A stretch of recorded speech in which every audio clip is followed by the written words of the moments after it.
Okay, thank you. And thanks to Guillaume and Barbara for organizing this very thought-provoking meeting last 2 days. So, what I want to do is take seismology a little bit further than we've heard so far. So we heard a lot about the large-scale structure, especially yesterday about tomography and so on.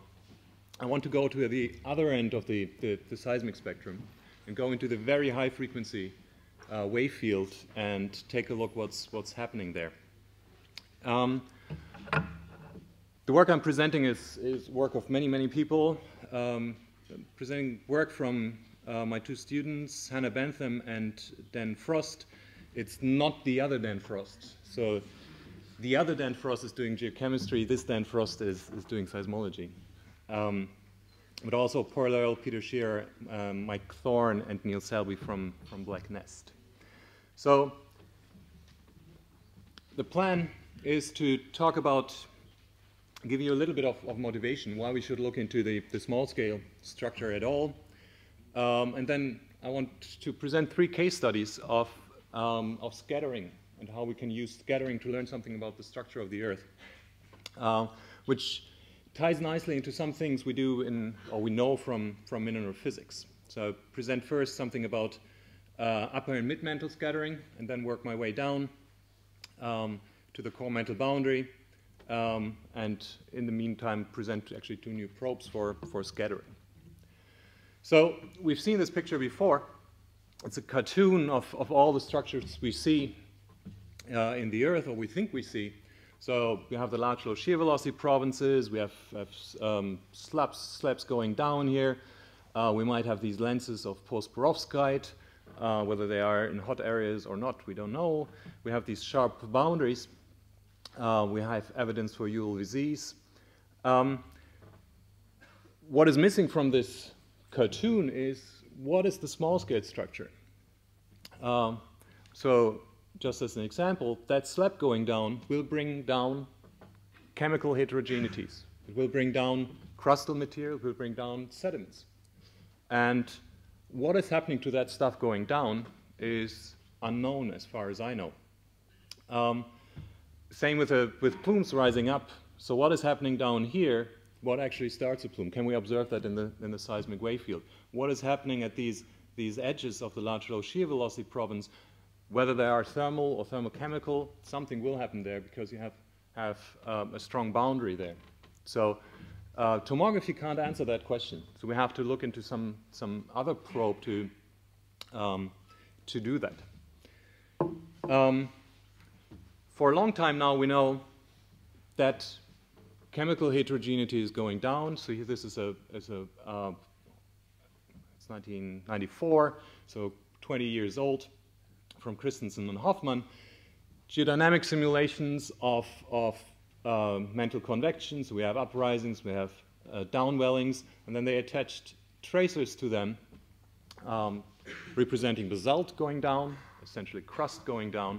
Then, depending on what properties you put on that tracer, they might either collect at the core mantle boundary in these piles, which look, to me at least, very similar to what we see in some of the tomographic images, but they're somehow mixed into the mantle. And other people did the same thing. Jeff Davies, Paul Techley did it. So we know stuff is going down, but where is it going? And this is from last Dixroot's paper from this year. He actually presents 3 different methods where that crustal stuff is actually going. So in this case, it goes into a homogeneous paralytic mantle, and the slab doesn't do anything. Right? It just stops. Essentially, that's where it stops in tomography. What is happening here? I don't know. In this plum pudding case, there is distributed heterogeneity. So it seems like it's broken up into pieces somehow, and then is distributed around. How? I don't know. This one is a bit more mixing, mechanical mixing. So the slab heats up. In this case, it's actually then distributed mechanical. The diffusion rates are so slow in the mantle that the only way to get that stuff back into the, or mix it back into the ambient mantle is actually by mechanical mixing. We can't do it by diffusion alone. But this process here, what is happening here, is not well understood. So being a seismologist who's interested in small-scale structure, I take these problems here and take a look in the seismic wave field to see whether we can see evidence for what is happening there. The tool I'm using is seismic scattering. So I'm not looking at seismic waveforms in these studies. I'm not looking at travel times per se. What I'm using is secondary energy. So here is a simulation by Mike Thorne. It's a homogeneous material here, and we have one heterogeneity there with a drop from 8 kilometers per second to 6 kilometers per second, and that radius there is about 3 kilometers, and the simulation runs at 3 hertz. So you can see the wavelength of our seismic wave is about the size of our scatter array in there. And the interaction of our seismic wave field with that heterogeneity produces secondary energy. So you can see these wavefronts, which just disappeared, so that's our primary wavefront running down, and then we have this interaction. We can use this energy and the information in that energy to actually infer something about the structure of this scatterer here, and of the location. That's where the array aspects comes in, because I can use the incidence angle of this energy at the surface to relocate it. I can actually pinpoint where that heterogeneity is. So using arrays, I can get information about what it is and where it is, which hopefully gets us some information about that mechanical mixing we have there. We have evidence for scattering in the seismic wave field, especially in the short period wave field, all over the place. It's mostly contained in the codas of our arrivals. So here's a study from a couple of years ago. What we did, we took about 1,200 recordings of array processed them, so we extracted the incidence angles from them, and then plotted them in these travel time curve style displays. For an Earth without scattering, what you would expect would be sharp arrivals that look like these travel time curves. You would get a sharp arrival and no coda. What we see in the seismic wave field here on the left-hand side is that we have this very extensive coda of a couple of 100 seconds. The problem now is that most of that coda comes from the crust. We know the crust is very heterogeneous and produces a lot of this decaying coda after the arrivals. So we have to be a bit intelligent of what probe in seismics we use to actually extract stuff that is deeper than the crust from our seismic wave field. And there are a couple of probes that have been developed, and I will talk about a couple of others later on. Just as a sneak preview, I will look into this little bit of energy there later on in the talk. Okay, so as I said, there were a couple of probes that were already developed, scattering probes. Probably the one that is most often used are PKP precursors. I will talk about those. And the other two I will talk about are asymmetric big P precursors. Big P is this curve here. So that's the energy I just pointed out in the stack. And the other one is coming in this time window up here. It's related to P' or PKP. And I will explain these ray paths later on. So for the first example here, that's work by Hannah Bentham. What we do is we choose a global data set, magnitude 6 events that are recorded at mostly all of the GSN stations. And we throw in a couple of CNSN Canadian stations up here. And we go through a couple of data checks. So in the end, we have about 10,000 traces we're going to stack. So a very simplistic approach. The probe we are after is related to big P. Big P is this reflection at the surface here. So it bounces off the surface halfway between source and receiver. And if you have these small-scale structures deep in the Earth, you can actually get energy back earlier than the main arrival. Similar stuff was used to image the upper mantle discontinuities. In this case, we're not after that energy, but the energy from the small-scale structures. So we have our source here, and it scatters somewhere. That scattering path can be off-grade circle path, and doesn't follow Snell's law per se. And that energy from there will arrive as a precursor to big P, whereas the stuff that happens underneath the receiver here in the crust will arrive as a postcursor. So we separate the stuff that happens on the path here from the stuff that happens beneath the receiver. That's due to the big P minimum maximum phase. So our approach now is we align all our data on big P, and then stack them in 5-degree distance bins.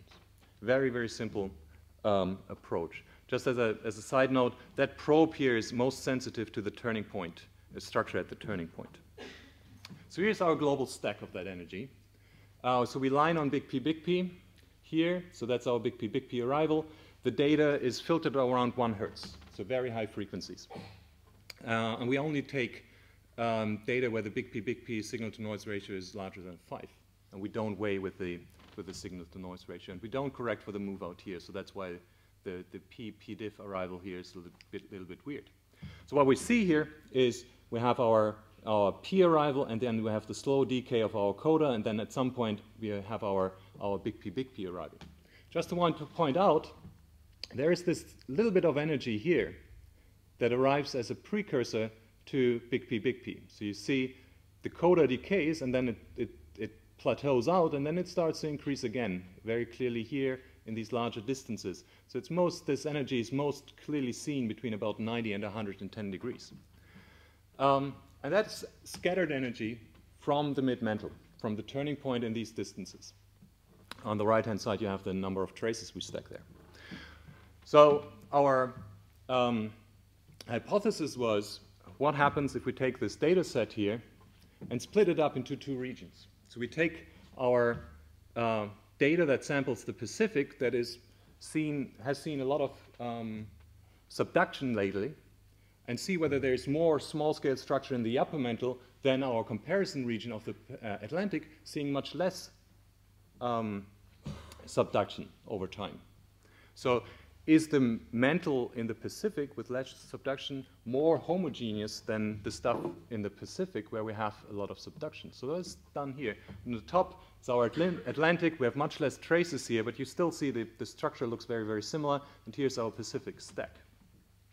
So was a nice hypothesis. If I put these 2 plots on top of each other, there is absolutely no difference at all, which was very surprising and proves our point that the Earth isn't as simple as we think it is. So if we look at this energy, there is a red one in the back. The red one is the Pacific. The blue one is the Atlantic. And our scattered energy here is exactly the same. There is absolutely no difference. So, and these are the bottoming points of big P. So we sampled down to about 1,500 kilometers depth. So if we compare these 2 regions, they look exactly identical. And we took it a step further, and we started to model these things. So essentially what we did is we took Monte Carlo phonon scattering code that allows us to treat the whole problem as a statistical approach. And then we have a background model with some scattering in. And then we put these at different depths, layers of different scatterers in there, and we model them. Our data here is the gray line. So this is just our big P arrival. And then we have different models here. The first one, the black line here, this broad line, is actually Hedlund's Hedlund's model, which has a 2% root mean square velocity variations on a correlation length of 8 kilometers. And clearly that model can't fit our data at all. If we use a background model that has 2% root mean square velocities and only 2 kilometer correlation length, so that's a proxy for the size of our heterogeneities, we start to fit our data reasonably well. Clearly we have to improve it. These are different models for different depths, shells. So we clearly have to work in these larger depths a bit more. As I said, it's most sensitive to the turning point, so these are all shallower. We're not hitting the turning point there. But we get a reasonable fit at some point.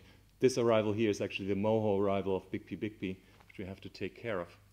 So this probe seems to be sensitive to very, very small scale structure on the scale of 2 kilometers only. And the take-home message is that there's very little difference down to 1,500 kilometers whether there's subduction going on or not, which is telling us something. So our second probe here is PKP. It's been widely used to study the Earth in the last probably 30 years or so. So in this case, that's work by Dan Frost. We actually use data down here from South Africa, recorded in Yellowknife array. It's a small-scale array, about 20 kilometers aperture. And the scattering at the core mantle boundary here, at these points, either at the source side or the receiver side, will lead to precursors to big PKP in this case here. So you get energy that arrives early. I will show a waveform a little bit later on. The neat thing about this study is we never sampled this area of the Earth before because there are very few earthquakes in that region. So what we're actually using in this case is mining-induced seismicity. So essentially there are deep gold mines in this area, and those mines change the stress field in the crust and produce small earthquakes. The smallest earthquake we are using here is a 3.2 magnitude earthquake that we record at 150 degrees away. So very small array, a very small energy. To do that, we have to grab something out of the magic box of array processing. We're not using our standard array processing, things like the FK analysis, which is shown on the left-hand side. We actually use a high-precision coherency measure called the F statistic, which is widely used in event detections in the testbed treaty community, which allows us to go to very low-energy arrivals and at the same time increase our spatial resolution where the stuff is coming from immensely. So what is shown here on the azimuth, you have the back azimuth. The radius is the slowness of our arrival. If we just do our standard run-of-the-mill array processing, you can see it's a very broad peak. So which slowness and back azimuth here do you actually pick to relocate your event, which translates into a huge error where your scatterer might be. With the high resolution array processing with the F statistics, we collapse that whole thing down in the post-processing to something that is essentially a delta peak-like, allowing us to give a very precise measurement of slowness and back azimuth and time in this case. So what we're doing is, here's a waveform. This is a slightly larger magnitude 5.5 event. This guy here is our PKP arrival. These are the precursors. So we study these precursors and relocate them. So for each of these precursors, these are the F statistic traces. We can actually measure slowness and back azimuth, which we can then use in a ray tracing to relocate these guys. So which is done here. These are the location of our earthquakes. And this is a map of the scatterers. Having slowness, back azimuth, and time, we can relocate in latitude, longitude, and depth above the core mantle boundary of a specific scatterer that is of the size of a few tens of kilometers. So what we get here is a ridge-like structure which raises about 80 to 90 kilometers above the core mantle boundary. Okay? So this boundary here is very well constrained. We have points out here that are not showing scattered. This area here is not constrained at all because we run into the B-caustic. The north and the south is reasonably well constrained. The interesting thing now is that thing sits right at the edge of the large low shear velocity province. So this is Ritsema's S20 RTS in the background. You can see we are right at the edge of the large low shear velocity province, which might give us an idea of how this energy, how the structure is actually produced. So this is a paper from Al McNamara where we actually modeled ULVZ structure.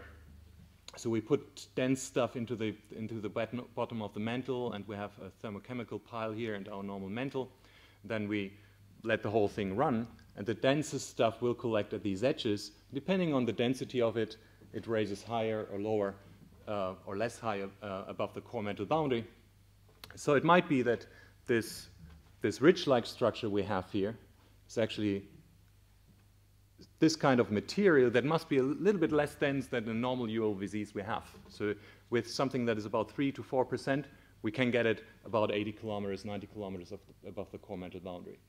So it might be an effect of convection, internal convection here in the large low shear velocity prominence, or in this case it's a thermochemical pile. So for all the ones that I haven't lost with all my different phases now comes something that is very complicated. So I showed you something that samples the small-scale structure in the upper mantle, something in the core mantle boundary. Is there a consistent probe where we can do something from the crust to the core? And there is scattering related to PKP, which is P prime, P prime. P prime, P prime is this phase here. We start at an earthquake, travels through the mantle, through the core, is reflected at the other side, and travels all the way back to the surface here. Very long path. But a couple of years ago, Paul Earle actually identified that there might be scattering related to P prime, P prime, which actually happens off great circle path,